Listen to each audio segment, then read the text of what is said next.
नमस्कार good morning everyone मो आर्या आज गुरुत्वपूर्ण खबर गुड़िक आपण मानक जणाइबी न्यूज गुड़िक भल लगे निश्चित भाव गोटे लाइक करी चैनल को सब्सक्राइब करदेवे। तो चलतु आज गुरुत्वपूर्ण खबर गुड़िक उपरे नजर पकाइबा। तेबे तातीरू मिलिबो त्राही एप्रिल 2 तारिखर पुणी थे प्रबल अति प्रबल बरसिबो वर्षा। तेबे तातीरू मिलिबो आश्वस्ति एप्रिल 2 तारिखर ओडिशार हालुका वर्षा सहित घड़घड़ी हेबार संभावना रहितबा नै आकलन करिछि भारतीय पाणीपाग विभाग। एप्रिल 2 तारिखर कोरापुट एवं मालकानगिरी जिलार गोटे किंबा दुईटी स्थान में एप्रिल 3 तारिखर कोरापुट मालकानगिरी रायगड़ा नवरंगपुर कलाहांडी एवं एप्रिल 4 तारिखर कोरापुट मालकानगिरी रायगड़ा नवरंगपुर कलाहांडी एवं गजपति जिलार हालुकारू मध्यम धरणर वर्षा सहित घड़घड़ी हेबार मध्य आशंका रही। सेपरि 5 तारिखर कोरापुट मालकानगिरी रायरंगपुर नवरंगपुर कलाहांडी गजपति जगतसिंहपुर पुरी एवं गंजाम जिलार गोटे किंबा दुईटी स्थान में हालुका वर्षा एवं घड़घड़ी नहीं विभाग पक्षर पूर्वानुमानटी कराଯାଇଛି। परवर्ती खबर एप्रिल 1 तारिखर लागू जाउछि 8टी नुआ नियम। तेबे एप्रिल 1 तारिखर नूतन आर्थिक वर्ष आरंभ होब। आर्थिक वर्ष आरंभ सहित आपणक पकेट उपर प्रभाव पकाउथिबा अनेक नियम परिवर्तन हेबाकु जाउछि। परिवर्तन पूर्व आपणक बदलिबाकु जाउथिबा नियम विषय अवगत होई आर्थिक क्षतिर वंचित हेबे। आसंता आर्थिक वर्ष क्रेडिट कार्ड धारक मानक पई एपरि अनेक परिवर्तन हेबाकु जाउछि। गोटे पटे एबीआई रो simple click credit card Swiggy rewards point को 10 गुण रु 5 गुण ह्रास करबाकु घोषणा करिछि। तेल एवं गैस वितरण कंपनी गुड़िक प्रति मासर प्रथम तारिख रे एलपीजी मूल्य संशोधन करिथांती। एपरि परिस्थिति रे आसंता मासरे मध्य गैस दर रे कोनोसी परिवर्तन हेबो नाही। जदिओ दीर्घ दिन धरी घरे एलपीजी मूल्य कौन वृद्धि हेबो नाही, किंतु नूतन आर्थिक वर्ष रंधन गैस मूल्य किछिटा आश्वस्ति मिलिबो बोली आशा करा जाउछि। भारतीय स्टेट बैंक एवं पीएनबी समेत अन्य अनेक बैंक रे सर्वनिम्न बैंक बैलेंस रे परिवर्तन मध्य हेबाकु जाउछि। परवर्ती खबर सुभद्रा द्वितीय किस्ती बाद पड़िछंती 1,83,785 जन महिला। सुभद्रा द्वितीय किस्ती बाद पड़े 1,83,785 महिला एवं 65,877 महिला प्रथम किस्ती पाई। द्वितीय किस्ती पाई 98,82,092 जन महिला। प्रथम किस्ती सरकार सुभद्रा हिताधिकारी मानू मोट 5,032,93,85,000 पठाई। तेबे द्वितीय किस्ती 4,941,04,60,000 टंका पठा जाई अछि। परवर्ती खबर वर्ष को 2 थर हेबो मैट्रिक परीक्षा। तेबे केंद्रीय माध्यमिक शिक्षा बोर्ड 2025-26 शिक्षा वर्ष पई 10म एवं द्वादश श्रेणी पई नूतन पाठ्यक्रम प्रकाश पाइछि। सीबीएसई 10म एवं द्वादश नूतन पाठ्यक्रम 2025-26 सरकारी वेबसाइट cbse.gov.in रे उपलब्ध मध्य रही।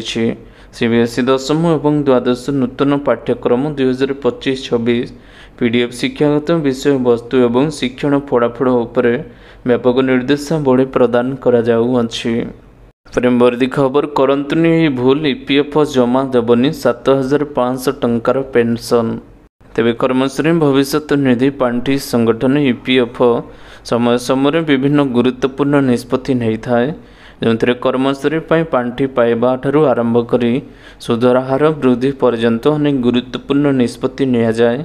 एही समय मध्य आशा करा जाउछि जे केंद्र सरकार भविष्य निधि पांठी माध्यम उपलब्ध पेंशन परिमाण वृद्धि करि पारंती। एक कर्मचारी संगठन सरकार को सर्वनिम्न पेंशन वृद्धि करबाकू एबे आवेदन करिसंती। कर्मचारी संगठन प्रति मासरे पेंशन को 7,500 टंका को वृद्धि करबाकू दाबी रखा जाई अछि।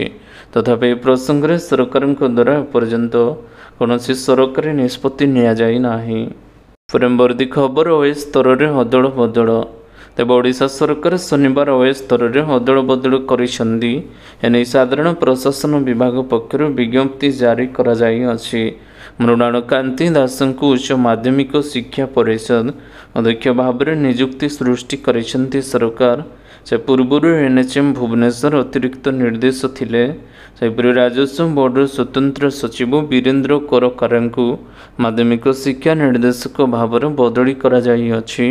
ଏହା ସହିତ ମାଧ୍ୟମିକ ଶିକ୍ଷା ନିର୍ଦ୍ଦେଶକ ମନୋରଞ୍ଜନ ମଲ୍ଲିକଙ୍କୁ ଜି ଏବଂ ପିଜି ବିଭାଗର ସ୍ୱତନ୍ତ୍ର ସଚିବ ଭାବରେ ବଦଳି କରାଯାଇଅଛି। ଝାରସୁଗୁଡ଼ାର ଜିଲ୍ଲା ପରିଷଦର ସିଡିଓ ମେୟର ପ୍ରବୀର କୁମାର ନାୟକଙ୍କୁ ରାଜସ୍ୱ ବୋର୍ଡର ସଦସ୍ୟ ଅଧୀନରେ ଅତିରିକ୍ତ କମିଶନର ଭାବରେ ଏବେ ନିଯୁକ୍ତି ଦିଆଯାଇଅଛି। ପରବର୍ତ୍ତୀ ଖବର ମାଡ଼ି ଆସୁଛି କାଳବୈଶାଖୀ ବର୍ଷା। ତେବେ ଭୀଷଣ ଖରା ଏବଂ ତାତି ପ୍ରଭାବରେ ଅଧା ଓଡ଼ିଶା ଟକଟକ ହୋଇ ତାତିବ। ସବୁଠାରୁ ଭୟଙ୍କର ତାତିରେ କଳବଳ ହେବ ପଶ୍ଚିମ ଓଡ଼ିଶାବାସୀ।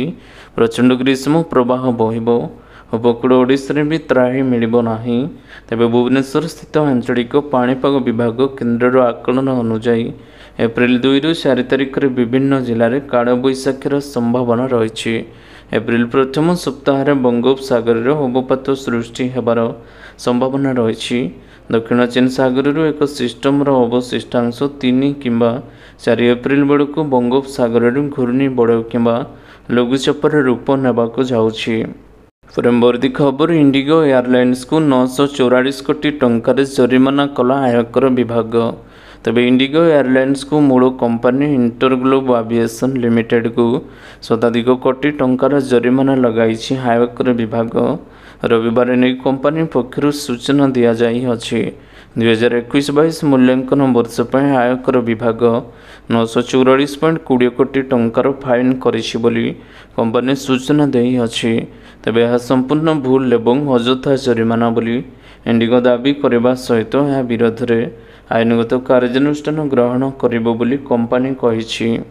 ପରବର୍ତ୍ତୀ ଖବର 96,000 ଟପିଲା ସୁନାର ଦାମ। ତେବେ ନିରନ୍ତର ବୃଦ୍ଧି ପାଇବାରେ ଲାଗିଛି ସୁନାର ଦାମ। ଏପରି ପରିସ୍ଥିତିରେ ଭାରତୀୟ ଗ୍ରାହକ ଏବଂ ନିବେଶକଙ୍କ ଚିନ୍ତା ବଢ଼ିଛି। ICICI ବ୍ୟାଙ୍କ ଗ୍ଲୋବାଲ ମାର୍କେଟ୍ସର ଏକ ରିପୋର୍ଟ ଅନୁଯାୟୀ ବିଶ୍ୱ ଆର୍ଥିକ ଅନିଶ୍ଚିତତା ଏବଂ ଆମେରିକାର ଟାରିଫ ନୀତି ଯୋଗୁଁ 2025 ପ୍ରଥମାର୍ଦ୍ଧରେ ସୁନା ମୂଲ୍ୟ ପ୍ରତି 10 ଗ୍ରାମ 87,000ରୁ 90,000 ଟଙ୍କା ପର୍ଯ୍ୟନ୍ତ ପହଞ୍ଚିବ। ବିଶ୍ଳେଷକଙ୍କ ମତରେ 2025ର ଦ୍ୱିତୀୟାର୍ଦ୍ଧରେ ଏହା ଆହୁରି ବୃଦ୍ଧି ପାଇ ପ୍ରତି 10 ଗ୍ରାମ ପିଛା 96,000 ଟଙ୍କା ହେବାକୁ ଯାଉଛି। ପରବର୍ତ୍ତୀ ଖବର 31 ମାର୍ଚ୍ଚରେ ବ୍ୟାଙ୍କ ଖୋଲିବାର ବଡ଼ କାରଣ ଇଦ୍ରେ ମଧ୍ୟ ଛୁଟି ରହିବ ନାହିଁ। ତେବେ ଇଦ୍ ଉଲ୍ ଫିତରରେ ସରକାରୀ ଛୁଟି ସତ୍ତ୍ୱେ ମାର୍ଚ୍ଚ 31ରେ ଗୁରୁତ୍ୱପୂର୍ଣ୍ଣ ଆର୍ଥିକ କାରବାର ପାଇଁ ବ୍ୟାଙ୍କ ଖୋଲା ରହିବ। ଆର୍ଥିକ କାର୍ଯ୍ୟରେ ନିରନ୍ତରତା ସୁନିଶ୍ଚିତ କରିବା ପାଇଁ ଭାରତୀୟ ରିଜର୍ଭ ବ୍ୟାଙ୍କ ଏହି ନିର୍ଦ୍ଦେଶ ଦେଇଛି। ଏଥିସହିତ ଦେଶରେ ଥିବା ସମସ୍ତ ଆୟକର କାର୍ଯ୍ୟକାଳ ମଧ୍ୟ ମାର୍ଚ୍ଚ 29, 30 ଏବଂ 31 ତାରିଖରେ ଖୋଲା ରହିବାକୁ ଆୟକର ବିଭାଗ ନିଷ୍ପତ୍ତି ନେଇଛି। ସେହିପରି ଏହି ଦିନଟି ସମସ୍ତ ବୀମା କାର୍ଯ୍ୟାଳୟ ଖୋଲା ରଖିବାକୁ ମଧ୍ୟ RBI ନିର୍ଦ୍ଦେଶ ଦେଇଛି। ମାର୍ଚ୍ଚ 31ରେ ଇଦ୍ ଉଲ୍ ଫିତର ଯୋଗୁଁ ଭାରତରେ ଏହାର ସରକାରୀ ଛୁଟି ଭାବରେ ପାଳନ କରାଯିବ। ତେବେ ଭାରତୀୟ ରିଜର୍ଭ ବ୍ୟାଙ୍କ RBI ଏହି ଦିନ ସମସ୍ତ ସରକାରୀ ବ୍ୟବସାୟ ପରିଚାଳନା କରୁଥିବା ଏଜେନ୍ସି ବ୍ୟାଙ୍କଗୁଡ଼ିକ ଖୋଲା ରଖିବାକୁ ମଧ୍ୟ ନିର୍ଦ୍ଦେଶ ଦିଆଯାଇଅଛି। ପରବର୍ତ୍ତୀ ଖବର କେଦାରନାଥ ଧାମ ଦ୍ୱାରା ଖୋଲିବାର ସମୟ ଏବଂ ତାରିଖ ଧାର୍ଯ୍ୟ ଜାଣି ରଖନ୍ତୁ। ତେବେ ମେ 2 ତାରିଖରେ ଖୋଲିବ କେଦାରନାଥ ଧାମର ଦ୍ୱାର, ଯାହାକୁ ଦୃଷ୍ଟିରେ ରଖି ଏଥର ପ୍ରଶାସନ ଯାତ୍ରୀମାନଙ୍କ ପାଇଁ ରହିବାର ସ୍ୱତନ୍ତ୍ର ବ୍ୟବସ୍ଥା କରିଥିବା ନେଇ ସୂଚନା ରହିଛି। ଧାମର 15,000 ତୀର୍ଥଯାତ୍ରୀଙ୍କ ରାତ୍ରି ଯାପନ ପାଇଁ ବ୍ୟବସ୍ଥା କରାଯାଇଛି।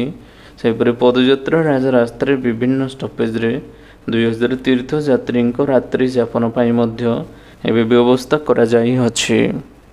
ପରବର୍ତ୍ତୀ ଖବର ମଣିପୁର, ନାଗାଲାଣ୍ଡ ଏବଂ ଅରୁଣାଚଳର ବଢ଼ିଲା FSPA 6 ମାସ ବୃଦ୍ଧି କଲେ କେନ୍ଦ୍ର ସରକାର। ତେବେ ମଣିପୁର, ନାଗାଲାଣ୍ଡ ଏବଂ ଅରୁଣାଚଳ ପ୍ରଦେଶରେ ବଢ଼ିଲା FSPA ସଶସ୍ତ୍ର ବଳ ସ୍ୱତନ୍ତ୍ର ଶକ୍ତି ଅଧିନାୟକଙ୍କୁ କେନ୍ଦ୍ର ସରକାର ଆଉ 6 ମାସ ପାଇଁ ବୃଦ୍ଧି କରିଛନ୍ତି। ଉତ୍ତର ପୂର୍ବ ରାଜ୍ୟର ଉତ୍ତେଜନାପୂର୍ଣ୍ଣ ସ୍ଥିତିକୁ ଦେଖି ଏହି ନିଷ୍ପତ୍ତି ନିଆଯାଇଛି। ଗୃହ ମନ୍ତ୍ରଣାଳୟ ଅଧିସୂଚନା ଅନୁଯାୟୀ କେନ୍ଦ୍ର ସରକାର ମଣିପୁର ରାଜ୍ୟର ଆଇନ ଶୃଙ୍ଖଳା ପରିସ୍ଥିତିକୁ ସମୀକ୍ଷା କରିବା ପରେ ସଶସ୍ତ୍ର ବଳ ଅଧିନିୟମ 1958ର ଧାରା 3 ଦ୍ୱାରା ଥିବା ଶକ୍ତିକୁ ପ୍ରୟୋଗ କରିଛନ୍ତି। ପରବର୍ତ୍ତୀ ଖବର କେନ୍ଦ୍ର କର୍ମଚାରୀମାନଙ୍କୁ ମିଳିଲା ବଡ଼ ଉପହାର। ଯେବେ କେନ୍ଦ୍ରୀୟ କର୍ମଚାରୀମାନଙ୍କୁ ମିଳୁଥିବା ମହଙ୍ଗା ଭତ୍ତା ବା DAରେ 2% ବୃଦ୍ଧି ହୋଇଛି। ଶୁକ୍ରବାର କ୍ୟାବିନେଟ୍ ବୈଠକରେ DA ବୃଦ୍ଧି ଉପରେ ନିଷ୍ପତ୍ତି ନିଆଯାଇଅଛି। एडीए वृद्धिर फायदा प्राय 50 लक्ष केंद्रीय कर्मचारी एवं 65 लक्ष वेतनभोगी माने पाइबे। वर्धित डीए जुलाई 1 तारिख लागू होबाकू जाउछि, अर्थात कर्मचारी माननकू एप्रिल मे जून 3 मासरे एरियर सहित मिलिबो। फ्रेमवर्दी खबर बढ़िला ताती असह्य हैला गरम। तेबे बढ़िला ताती असह्य हैला गरम बढ़िबार लागिछि बहु सहरर तापमात्रा। गतकाली 4 डिग्री उपर 3टी सहरर तापमात्रा रेकर्ड होइछि। 42 डिग्री सहित राज्यर सबुठारु उत्तप्त सहर पालटिथिला संबलपुर। सेबुड़ी 41.7 डिग्री सहित द्वितीय रही हीराकुद। झारसुगुड़ार 41.6 डिग्री पारद रेकर्ड होइथिला। भुवनेश्वर तापमात्रा भी बढ़िबार लागिछि। उष्म एवं आर्द्र स्थिति को नहीं गजपति, गंजाम, नयागढ़, खोर्धा, पुरी, जगतसिंहपुर, कटक, जाजपुर, भद्रक, बालेश्वर एवं केन्द्रापड़ा जिला को येलो वार्निंग टी जारी करा जाई अछि। फ्रेमवर्दी खबर सरिला खरीफ मंडी किणागला 25 लाख क्विंटाल धान। तेबे शेष होइछि खरीफ मंडी। चलित खरीफ रे किणा जाइछि 25,09,765 क्विंटाल धान। चलित खरीफ धान सर्वनिम्न सहायक मूल्य क्विंटाल पिछा 3100 को वृद्धि करा जाइथिबारु यार प्रभाव देखिबाकू मिलिछि। गत खरीफ अपेक्षा एथर 4,538 क्विंटाल धान अधिक किणा जाई अछि। दर वृद्धि सत्वे विभिन्न कारणरू पंजीकरण करिथिबा 1136 चाषी मंडी रे धान बिकी नाहंती। फ्रेमवर्दी खबर विदेशी छात्र छात्री को F1 वीसा प्रत्याहार कला अमेरिका। तेबे अमेरिकार विभिन्न विश्वविद्यालय अध्ययनरत शह विदेशी छात्र छात्री माननकू ईमेल जरिया स्वतः प्रवृत्त भाव में अमेरिका छाड़ाकू निर्देश जारी करा जाई अछि। एपरिक विदेशी छात्र छात्री मानक F1 वीजा मध्य रुद्ध कर दिया जाई सारी अछि। रिपोर्ट अनुसार शह अंतर्जातीय छात्र छात्री मानकू अमेरिका वैदेशिक विभाग पक्षर स्वयं निर्वासन करने को ईमेल मिली। तेबे यह कार्यानुष्ठान केवल कैंपस कार्यालय पर शारीरिक भाव में अंशग्रहण करिथिबा छात्र छात्री मानक मध्य सीमित नुहे, बरम अमेरिका सरकार नीति को विरोध करी जो छात्र छात्री माने सोशल मीडिया रे किछि मंतव्य किंबा वीडियो आदि पोस्ट करिथिबे सेमानंक पाई मध्य ईमेल टी जारी करा जाई अछि। फ्रेमवर्दी खबर 31 तारिख रे श्रीजीव को खसापड़ा लगी नीति। 4 दिन बंद रहिबो रत्न भंडार मरामती कार्य। तेबे श्रीमंदिर रत्न भंडार मरामती एवं संरक्षण कार्य 4 दिन बंद रहिबो। आसंता 31 तारिख रु 3 तारिख पर्यंत ही कार्य बंद रहिबो। श्रीमंदिर रे श्रीजीव को खसापड़ा लगी नीति आसंता 31 तारिख अनुष्ठित हेबो। सेहिपरि बनक लगी नीति आसंता 2 तारिख रे हेबो। महाप्रभु को यह कार्य 4 दिन रत्न भंडार मरामती कार्य बंद रहिबो। फ्रेमवर्दी खबर भी छत्तीसगढ़ चित्र एवं भाग्य बदलिबार लागिछि। बिलासपुर कहले प्रधानमंत्री मोदी। तेबे प्रधानमंत्री नरेंद्र मोदी रविवार छत्तीसगढ़ रे विभिन्न क्षेत्र में 33,700 कोटी टंकारु अधिक मूल्यर अनेक विकासमूलक प्रकल्पर उद्घाटन एवं शिलान्यास करिसेंती। प्रधानमंत्री मोदी बिलासपुर जिलार महभट्टा गाँव में आयोजित एक कार्यक्रम प्रकल्प गुड़िकर उद्घाटन एवं शिलान्यास विभिन्न कार्य शुभारंभ करिसेंती। फ्रेमवर्दी खबर कटक बालीजात्रा को यूनेस्को विश्व ऐतिह्य मान्यता प्रक्रिया केंद्र को पठागला दलिल एवं दस्तावेज। तेबे ओडिशा प्रसिद्ध सांस्कृतिक एवं वाणिज्य मेला बालीजात्रा को यूनेस्को विश्व ऐतिह्य मान्यता प्रदान प्रक्रिया पादे आगे अछि। दीर्घ दिन धरी यूनेस्को मान्यता पाई होई आसुथिबा दाबी को सरकार करबा लगी राज्य सरकार एवं गोटे पाद आगक बढ़ाई। कटक जिला प्रशासन पक्षर प्रस्तुत करा जायतिबा संपर्क समस्त दलिल दस्तावेज को राज्य संस्कृति विभाग पक्षर केंद्र संस्कृति मंत्रालय को पठा जाई अछि। फ्रेमवर्दी खबर देशर 2टी बड़ बैंक उपरे जरिमाना लगाइला आरबीआई। तेबे भारतीय रिजर्व बैंक आरबीआई देशर 2टी बड़ बैंक उपरे जरिमाना लगाइछि। बुधवार आरबीआई कहिछि जे नियम पालन न करिबा जोगु एचडीएफसी बैंक और पंजाब एंड सिंध बैंक उपरे जरिमाना लगा जाई अछि। केवाईसी उपरे आरबीआई किछि निर्देश पालन न करिबा पई एचडीएफसी बैंक को 75 लाख टंका जरिमाना करा जाई अछि। तेबे आशा करुछि आजिर गुरुत्वपूर्ण खबर गुड़िक आपण मानकु निश्चित भाव में भल लगी। जदि भल लगी वीडियो को गोटे लाइक करंतु एवं चैनल को सब्सक्राइब करने बिल्कुल भी भूलंतु नहीं। आपण को भल पाइबा स्वरूप वीडियो को शेयर करदेवे। पुणी देखा हे लाटेस्ट अपडेट रे।